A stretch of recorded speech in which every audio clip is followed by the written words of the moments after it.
പ്രധാന വാർത്തകൾ വീണ്ടും.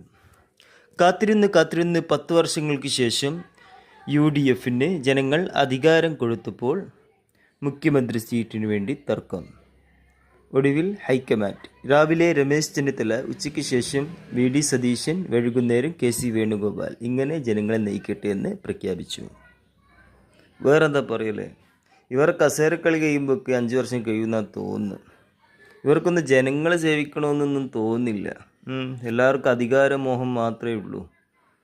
വേറെന്താ പറയുക, ഇയാൾക്ക് സ്കൂളൊക്കെ തുറക്കാനായി. സ്കൂളൊക്കെ തുറക്കുമ്പോൾ കുട്ടികളെ പാഠബുക്ക് അതൊക്കെ എന്താകുമോ എന്തോ.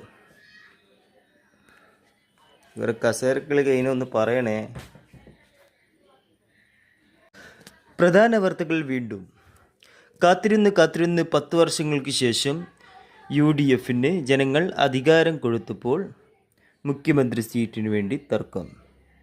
ഒടുവിൽ ഹൈക്കമാൻഡ്. രാവിലെ രമേശ് ചെന്നിത്തല, ഉച്ചയ്ക്ക് ശേഷം VD സതീശൻ, വൈകുന്നേരം KC വേണുഗോപാൽ. ഇങ്ങനെ ജനങ്ങളെ നയിക്കട്ടെ എന്ന് പ്രഖ്യാപിച്ചു.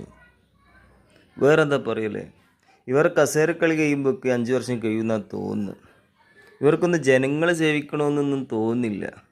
എല്ലാവർക്കും അധികാരമോഹം മാത്രമേ ഉള്ളൂ. വേറെന്താ പറയുക, ഇയാൾക്ക് സ്കൂളൊക്കെ തുറക്കാനായി. സ്കൂളൊക്കെ തുറക്കുമ്പോൾ കുട്ടികളെ പാഠബുക്ക് അതൊക്കെ എന്താകുമോ എന്തോ.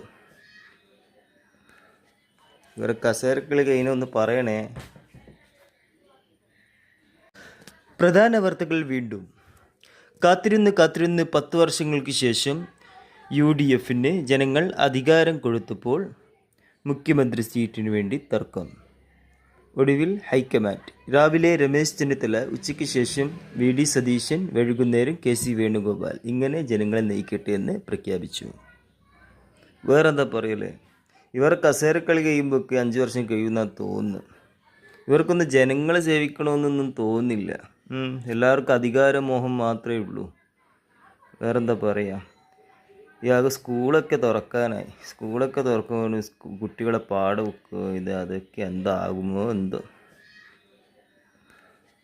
ഇവരെ കസേരക്കളി കഴിഞ്ഞൊന്ന് പറയണേ.